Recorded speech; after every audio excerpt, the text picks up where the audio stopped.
Hello students, हम कर रहे हैं इंफ्रास्ट्रक्चर। लास्ट क्लास में हमने इसका बेसिक कुछ किया था। इंफ्रास्ट्रक्चर में आपके पास तीन चीज़ें हैं आपके सिलेबस में: energy, power and health system. Energy, power and health system, ये तीन चीज़ें आपकी बुक में एक्सप्लेन की हुई हैं। एनर्जी टॉपिक इस बार के सिलेबस से डिलीट कर दिया गया है। आपका जो सिलेबस 30% कम हुआ है, इस चैप्टर में से जो एनर्जी वाला पोर्शन है आप अपनी बुक्स में देखेंगे। टॉपिक जो 1 बाय 1 है, एनर्जी वाला टॉपिक आपका डिलीट हो गया है, वो नहीं करना। तीन चीज़ें हैं, एनर्जी, पावर और हेल्थ।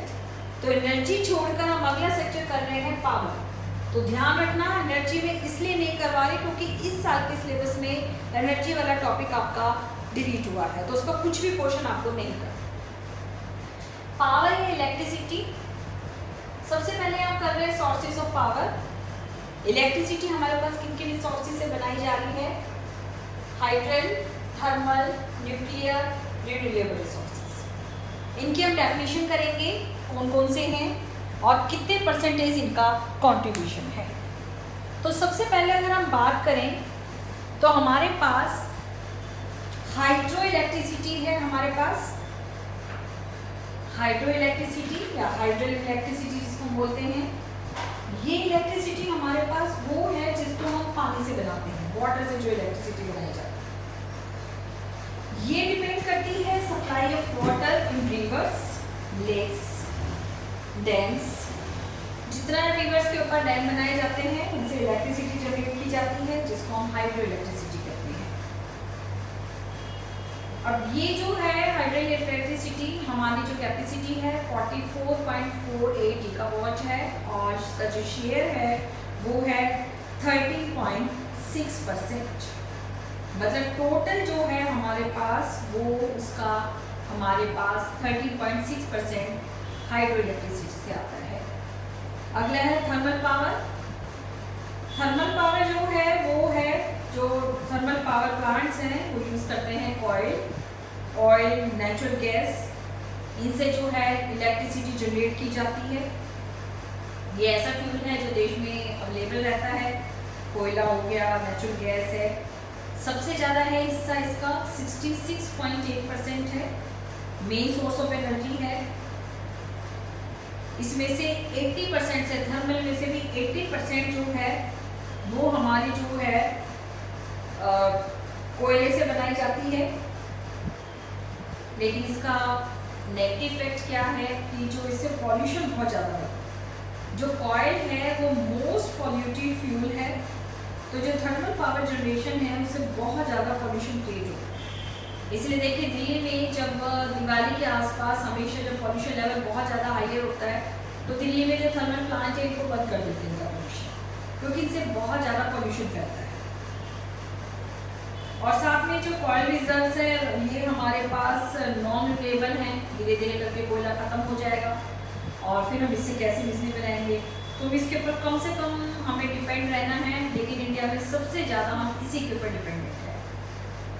थर्ड है न्यूक्लियर पावर। न्यूक्लियर पावर जो है ये रेडियो एक्टिव जो एलिमेंट्स हैं, यूरेनियम, थोरियम, प्लूटोनियम, इन सब से जो है हमारे पास ये रेडियो एक्टिव एलिमेंट हैं। इनसे हम न्यूक्लियर पावर जो एनर्जी है वो जनरेट करते हैं और इससे जो एनर्जी जनरेट होती है उसको न्यूक्लियर एनर्जी या एटॉमिक एनर्जी कहते हैं। ये हमारा बहुत कम है, 2% है। और इसके पीछे रीज़न क्या है कि इंडिया में ये जो जिससे ये रेडियो एक्टिव एलिमेंट्स हैं, यूरेनियम, थोरियम या रेडियम, ये हमारे पास बहुत कम है और हमें सारी चीज़ें बाहर से इम्पोर्ट करनी पड़ती है। और इसलिए बाहर से इम्पोर्ट करनी पड़ रही है तो ये हमें महंगी बहुत ज़्यादा पड़ रही है, इसलिए इंडिया इसके ऊपर बहुत कम डिपेंड है। अगला आता है रिन्यूएबल एनर्जी सोर्सेज। ये इंडिया में धीरे धीरे करके इंक्रीज हो रहा है, 57.24 है और टोटल में कॉन्ट्रीब्यूट कर रहा है 70.5। इसमें हमारे पास जो होता है वो जैसे आपके पास सोलर एनर्जी और विंड एनर्जी है वो इसके ऊपर डिपेंड करता है। और इंडिया में हम इसी को बढ़ाने की तरफ ध्यान दे रहे हैं क्योंकि इससे पॉल्यूशन नहीं है। दूसरा, ये रिसोर्सेज ऐसे हैं जो एडजस्ट नहीं होते, दोबारा क्रिएट हो सकते हैं। सोलर एनर्जी है। इंडिया में गर्मी के महीनों का मौसम कितना लंबा होता है? हमारे यहाँ भी देखिए 7-8 महीने जो है गर्मी रहती है, 3-4 महीने दिल्ली में थोड़ा ठंड का मौसम आता है। तो इंडिया में हमारे पास सोलर एनर्जी और विंड एनर्जी। विंड एनर्जी आपकी जो कोस्टल एरियाज है, समुद्र किनारे है, वहाँ तेज हवाएं चलती है, उससे आप विंड एनर्जी कैट कर सकते हैं। तो इंडिया का कोस्टल एरिया भी बहुत बड़ा है। तो ये दोनों जो एरियाज हैं ये हमारे बहुत काम आ सकते हैं रिन्यूएबल एनर्जी सोर्सेज में। इससे पॉल्यूशन नहीं होता, ये रिसोर्सेज कभी खत्म नहीं होते। तो हमें इसी के ऊपर ज़्यादा बढ़ावा देना है, लेकिन ये हमारा बहुत कम है, ओनली 17.5%। तो इलेक्ट्रिसिटी में आपको सबसे पहले ये वाले फिगर्स याद करने हैं। फिगर्स में आपको सोर्सेज भी कितना है और एक नंबर में ये कौन से रिसोर्सेज है। जैसे हाइड्रोजन है, आपका 1 मार्क में आ सकता है कि ये कौन सा है आपके पास, जो वाटर से बनाई जाती है। इस तरह के क्वेश्चन भी आपके पास एमसीक्यू में आ सकते हैं। उसके बाद हमें इलेक्ट्रिसिटी सेक्टर या पावर सेक्टर में ज़्यादा बड़ा नहीं है, 3 ही क्वेश्चन करने हैं। एक तो रिसोर्सेज हो गए, एक हमें करना है चैलेंज कि जो पावर सेक्टर है उसमें हमारे सामने कौन कौन सी प्रॉब्लम्स हैं या चैलेंज है, और फिर हमें करना है इसका सॉल्यूशन कैसे कर सकते हैं। तो अब हम जो इलेक्ट्रिसिटी है, इलेक्ट्रिसिटी का हमने सोर्सेज कर लिया।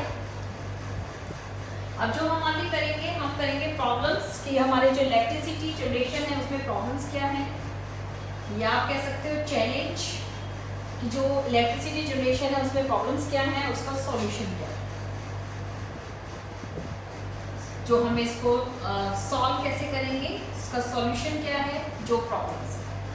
तो इसमें हमें इलेक्ट्रिसिटी में 3 क्वेश्चंस करने हैं। इलेक्ट्रिसिटी किससे जनरेट हो रही है, कितना परसेंटेज है, इलेक्ट्रिसिटी सेक्टर में प्रॉब्लम्स कौन कौन सी हैं, और उसको हम सॉल्व कैसे करेंगे। तो अगर हम चैलेंज से बात करते हैं कि जो हमारा पावर सेक्टर है उसमें हमारे पास कौन कौन से चैलेंज है, तो सबसे पहले हमारे पास इनसफिशिएंट जनरेशन कैपेसिटी। जितनी हमें पावर चाहिए उतनी पावर जनरेशन की हमारे पास कैपेसिटी नहीं है। और अगर हम पावर जनरेट कर, हमारे पास कैपेसिटी हो भी रही है तब भी उससे हम पावर जनरेशन नहीं कर पाते।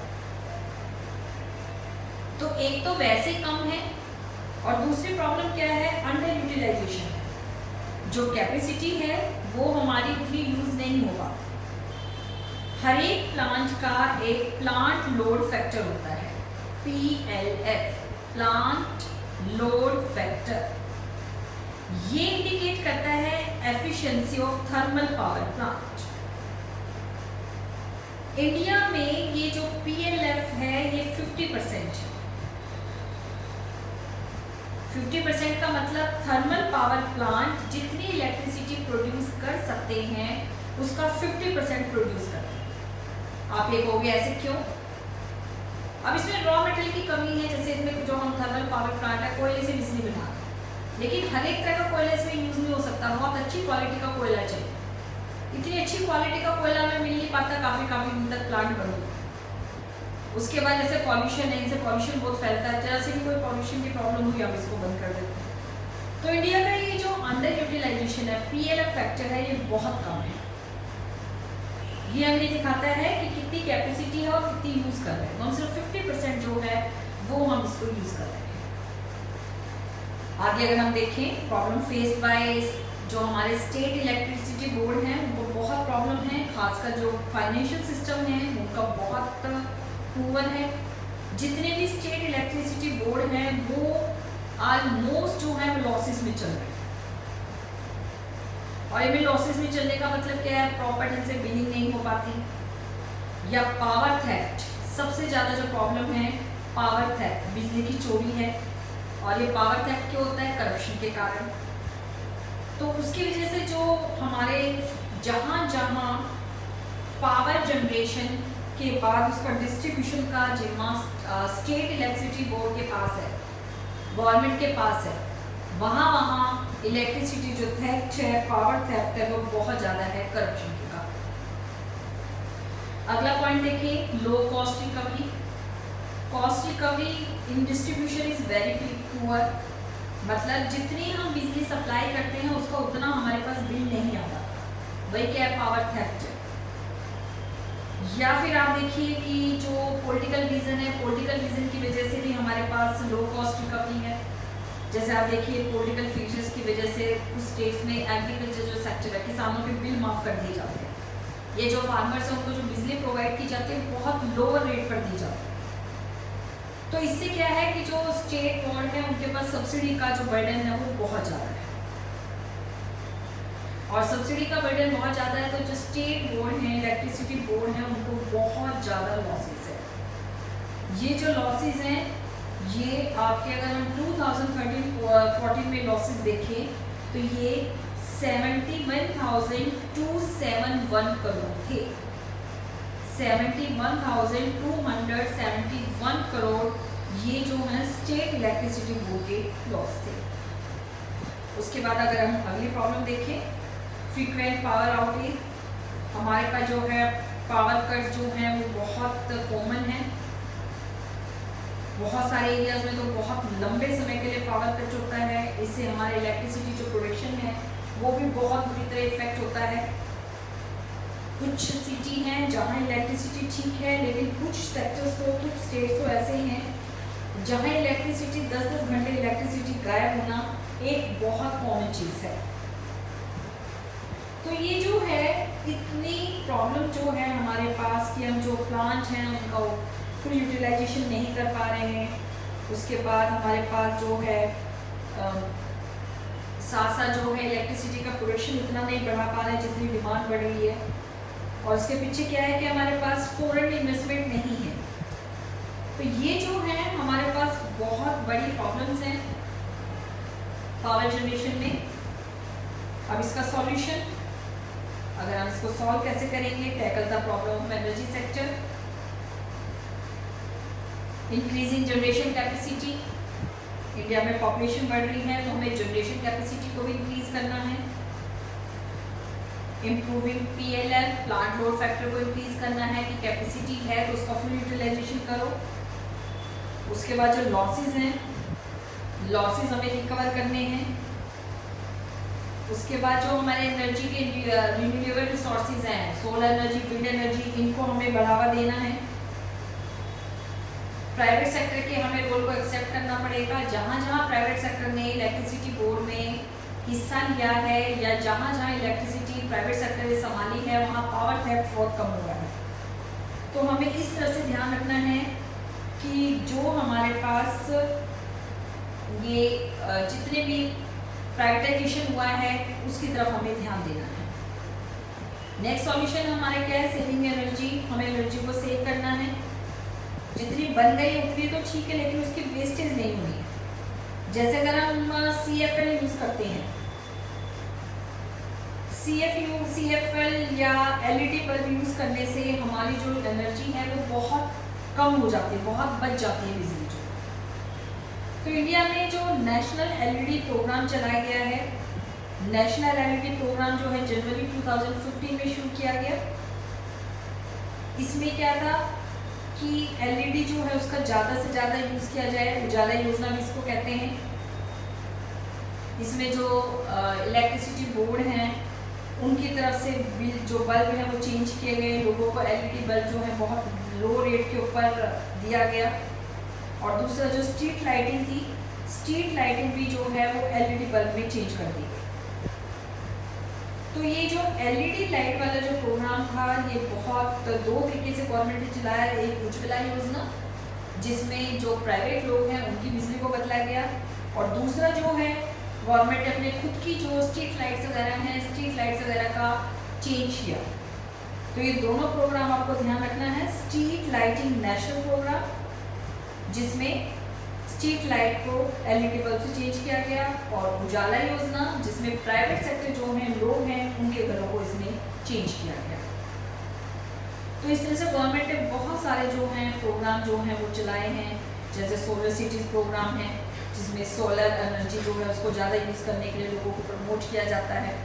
तो इस तरह से गवर्नमेंट ने भी बहुत सारी जो स्कीम्स हैं वो चलाई हैं। अगर अब हम पर्टिकुलर दिल्ली की बात करें, दिल्ली में जो है पावर मैनेजमेंट जो है वो टाइम टू टाइम चेंज होता रहा है। सबसे पहले है Delhi state electricity board, DSEB 1951 में स्टैब्लिश किया गया था। उसके बाद 1951 में इसको चेंज करके, जब 1951 में DSEB बना, उसको 1958 में चेंज करके डेली इलेक्ट्रिक सप्लाई अंडरटेकिंग बना दिया गया, DESU, DESU। उसके बाद 1997 में इसका नाम चेंज करके डेली विद्युत बोर्ड रखा गया, DVB। उसके बाद फिर प्राइवेटाइजेशन के बाद में यहाँ इसको फिर प्राइवेटाइजेशन कर दिया गया DVB का। 2 सेक्टर हैं प्राइवेट प्लेयर्स जो हैं, एक है रिलायंस एनर्जी लिमिटेड BSES और एक है टाटा पावर। हमारे इलाके में टाटा पावर बिजली जो है वो सप्लाई करती है NTPL। ये दोनों जो हैं, एक रिलायंस एनर्जी और एक टाटा पावर, पूरी दिल्ली में जो है वो इलेक्ट्रिसिटी मैनेज करती है। और ये जो मॉनिटर करने का काम है प्राइवेट सेक्टर देने के बाद भी, daily electricity regulatory commission DERC इसको पूरा रेगुलेट करता है कि जो प्राइवेट सेक्टर एक्सप्लॉयटेशन ना करे। लेकिन अब भी हमारा जो है ये दिल्ली में भी इलेक्ट्रिसिटी जो इम्प्रूवमेंट है उसकी बहुत ज़रूरत है। तो ये हमने किया पावर सेक्टर, एनर्जी सेक्टर खत्म हो गया है। उसके बाद हम कर रहे हैं, हम अगला जो शुरू कर रहे हैं वो हम कर रहे हैं हेल्थ सेक्टर। हेल्थ सेक्टर हमें बहुत डिटेल में करना है, क्योंकि जब ह्यूमन रिसोर्सेज हम करके चले हैं, ह्यूमन कैपिटल रिसोर्सेज हम करके चले हैं या ह्यूमन डेवलपमेंट हमने किया है, वहाँ भी हमारे पास क्या था, वहाँ हमने सिर्फ एजुकेशन के ऊपर ध्यान दिया। तो अब हमें यहाँ हेल्थ सेक्टर करना है। हेल्थ सेक्टर बहुत डिटेल में हमने करना है, बहुत डिटेल में इसके क्वेश्चंस हैं और बहुत सारे क्वेश्चंस इसमें आपके पास आएंगे हेल्थ सेक्टर में। अब हेल्थ सेक्टर में हमें क्या क्या करके चलना है वो आप ध्यान रख लीजिए, क्योंकि अलग अलग बुक्स में इसका अलग अलग है। तो आपको यहाँ हेल्थ सेक्टर में मैं आपको गाइडलाइन दे रही हूँ कि यहाँ हेल्थ सेक्टर में करना है। हेल्थ सेक्टर में सबसे पहले अगर हम देखें हेल्थ सिस्टम,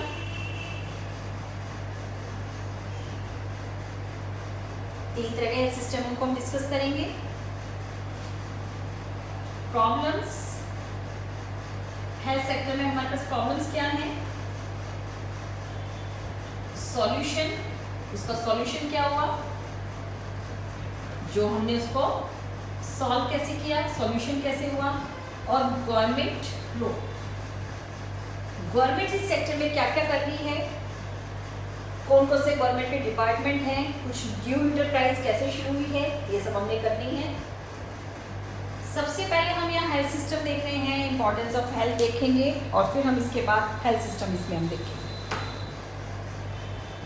तो सबसे पहले अगर हम हेल्थ में देखें, जो हेल्थ है, हेल्थ किसी भी जो state of complete physical, mental and social wellbeing. तो ये सिर्फ ये नहीं है कि डिसीज ना हो, हेल्थ का मतलब ये नहीं कि बीमारियां ना हो, बल्कि जो पर्सन है वो फिजिकल और मेंटली और सोशल तीनों तरीके से ठीक होना चाहिए, तो हम कहते हैं वो हेल्थ है। यह हेल्थ का मतलब सिर्फ फिजिकल फिटनेस नहीं है, फिजिकल के साथ साथ मेंटल फिटनेस और सोशल फिटनेस, तीनों चीजों को हम लेके चल रहे हैं। अगर हेल्थ बेटर है तो किसी की भी पोटेंशियल बढ़ती है, प्रोडक्टिविटी बढ़ती है, प्रोडक्टिविटी बढ़ेगी तो प्रोडक्शन बढ़ेगा, प्रोडक्शन बढ़ेगा तो जीडीपी बढ़ेगा, जीडीपी बढ़ेगा तो इकोनॉमिक डेवलपमेंट होगा। तो हेल्थ को हम सिर्फ एक स्टेटमेंट में नहीं ले सकते। हेल्थ स्टेटस के लिए काफ़ी कि हेल्दी है या नहीं नेशन, उसके लिए हमें काफ़ी चीज़ें लेनी पड़ती हैं, जैसे लाइफ एक्सपेक्टेंसी हो गया, या आपके पास इन्फेंट मोर्टिलिटी रेट हो गया, या आपके पास मैटरनल जो है मोर्टिलिटी रेट हो गया, ये सारी चीज़ें हम लेके चलते हैं। तो इसमें इंफ्रास्ट्रक्चर में हम क्या क्या इंक्लूड करते हैं, hospital, doctor, nurses, paramedical professionals, bed कितने हैं हॉस्पिटल्स में, इक्विपमेंट कितने हैं, जैसे अब आप देखिए वेंटिलेटर है। अब ये जो कोरोना काल में वेंटिलेटर के ऊपर हमने बहुत ज़्यादा ध्यान दिया, पहले हम कह रहे थे कि इंडिया में वेंटिलेटर बहुत कम है, पीपी किट हम बनाते ही नहीं थे, उसके बाद सैनिटाइजर का कोई यूज़ ही नहीं था। ये सारे हमारे पास क्या है, ये सब हमारे हेल्थ इंफ्रास्ट्रक्चर में आते हैं। ये सारी चीज़ें जो हम लेके चलते हैं वो हेल्थ इंफ्रास्ट्रक्चर में हमारी इंक्लूड होती है। तो हेल्थ इंफ्रास्ट्रक्चर किसी भी इकोनॉमी के लिए बहुत ज़्यादा इम्पोर्टेंट है।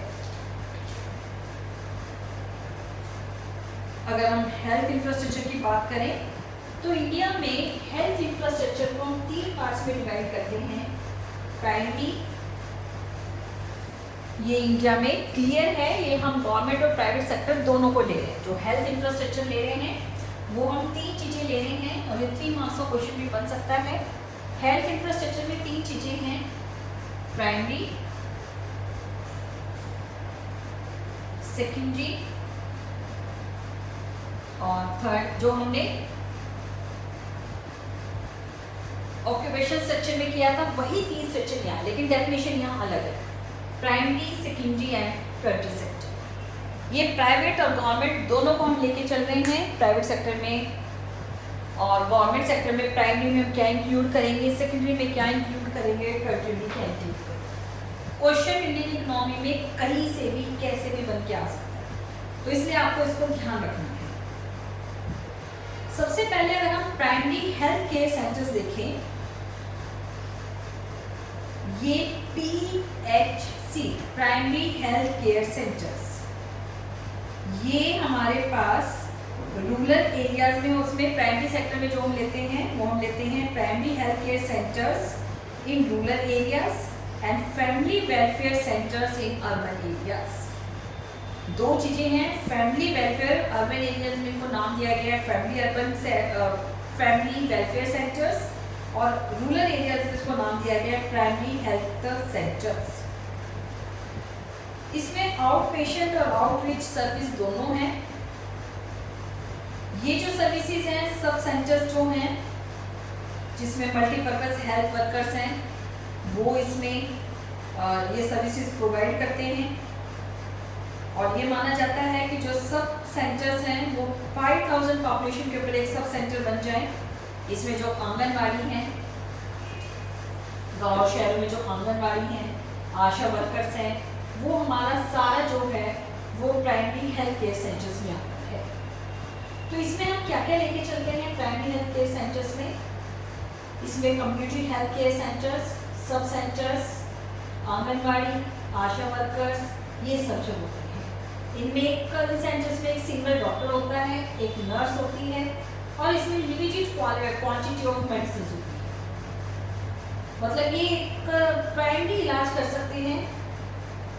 जब इनमें पेशेंट का इलाज नहीं हो पाता तो इनको आगे जो है वो रेफर कर दिया जाता है। अब इसमें जो क्या क्या करते हैं, काम क्या होता है प्राइमरी हेल्थ केयर सेंटर्स का? एजुकेशन प्रोवाइड करना हेल्थ प्रॉब्लम्स के बारे में, उसके बाद फूड सप्लाई जो है, बेसिक सैनिटेशन फैसिलिटीज की इंफॉर्मेशन प्रोवाइड करना, और जो हमारे पास वैक्सीनेशंस हैं, इंजेक्शंस हैं बच्चों को लगाने के, वो यहाँ लगाए जाते हैं।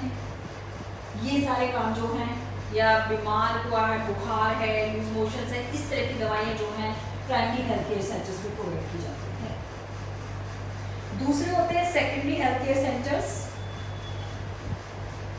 सेकेंडरी हेल्थ केयर सेंटर्स जो होते हैं वो थोड़ा इनसे हायर लेवल के होते हैं।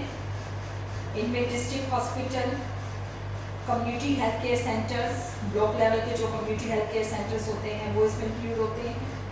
और ये माना जाता है कि जो कम्युनिटी हेल्थ केयर सेंटर्स हैं वो 1 लाख की पॉपुलेशन के ऊपर कम से कम एक हो। इनमें सर्जरी की फैसिलिटीज़ होती है, ECG की फैसिलिटीज़ होती है।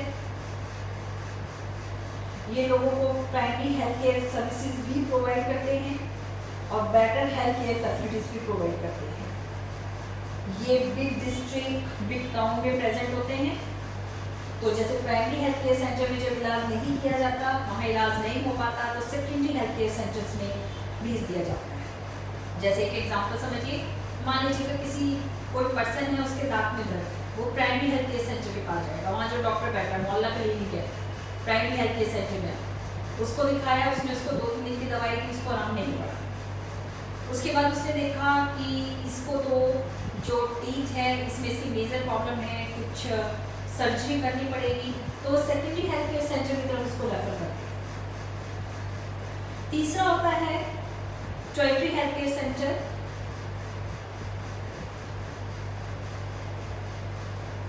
इसको हम टेरिटरी भी बोलते हैं। दोनों नाम अगर आप इसको देखें तो दोनों सेंटर्स में हमारे पास रहते हैं।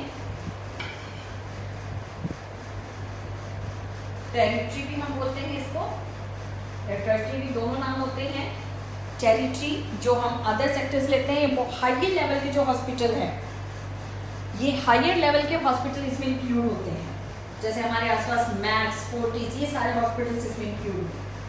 ये एडवांस मेडिकल रिसर्च भी करते हैं, मतलब इसमें मेडिकल कॉलेज भी होते हैं जो एडवांस मेडिकल रिसर्च करते हैं। या हमारे पास जो बड़े बड़े इंस्टीट्यूट हैं जैसे एम्स हैं, ये सारे जो इसमें हम इस सारे सेक्टर में लेते हैं, और ये जनरली अर्बन एरियाज में होते हैं। प्राइमरी और सेकेंडरी सेक्टर में जब कोई इलाज नहीं किया जाता तो लोगों को इस सेक्टर की तरफ रेफर कर दिया जाता है,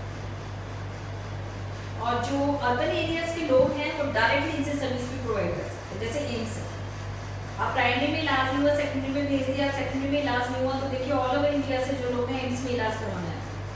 लेकिन अर्बन जो एम्स के आसपास के लोग हैं, दिल्ली के लोग हैं, फीवर वगैरह होता है तो वो भी वहाँ पे जाते हैं दिखाने के लिए, वहाँ उसके लिए भी डॉक्टर है, ऐसे नहीं कि वहाँ उसके लिए डॉक्टर नहीं है। तो इसमें जो एडवांस इक्विपमेंट होते हैं, एडवांस सर्जरी होती है, ऑल मेडिकल फैसिलिटीज होती हैं, सारे इक्विपमेंट होते हैं।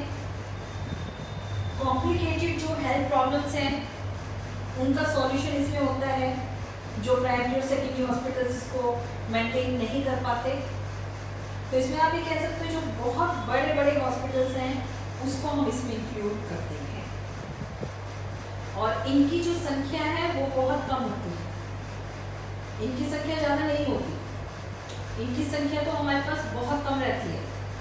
दिल्ली में कुछ ही 2-4 हॉस्पिटल्स हैं, तो गवर्नमेंट भी है, जैसे मैक्स है वो प्राइवेट हॉस्पिटल है, एम्स जो है वो गवर्नमेंट हॉस्पिटल है। तो ये तीनों जो सेक्टर हैं, जो प्राइमरी, सेकेंडरी और टर्शियरी सेक्टर हम देख रहे हैं, तीनों सेक्टर एक दूसरे के साथ में काम करते हैं। मान लीजिए ना हल्की सी चोट लगी है तो उसके लिए आप बड़े मार्क्स हॉस्पिटल में नहीं जाएंगे, वहाँ आसपास कोई डॉक्टर, उसी से आप अपनी बैंडेज करवा लें। तो तीनों सेक्टर्स का अपना अपना रोल है। रीजन के साथ छोटे छोटे गाँव हैं, वहाँ गवर्नमेंट का ध्यान रखती है कि वहाँ प्राइमरी सेक्टर ज़्यादा हो, कि वहाँ पे लोगों को जो है इंफॉर्मेशन प्रोवाइड की जाए, लोग बेटर ढंग से लाइफ को जी पाएँ। सेकेंडरी में और उससे थोड़ा सा बड़ा है, तो इस तरह से ही हमने कंप्लीट किया।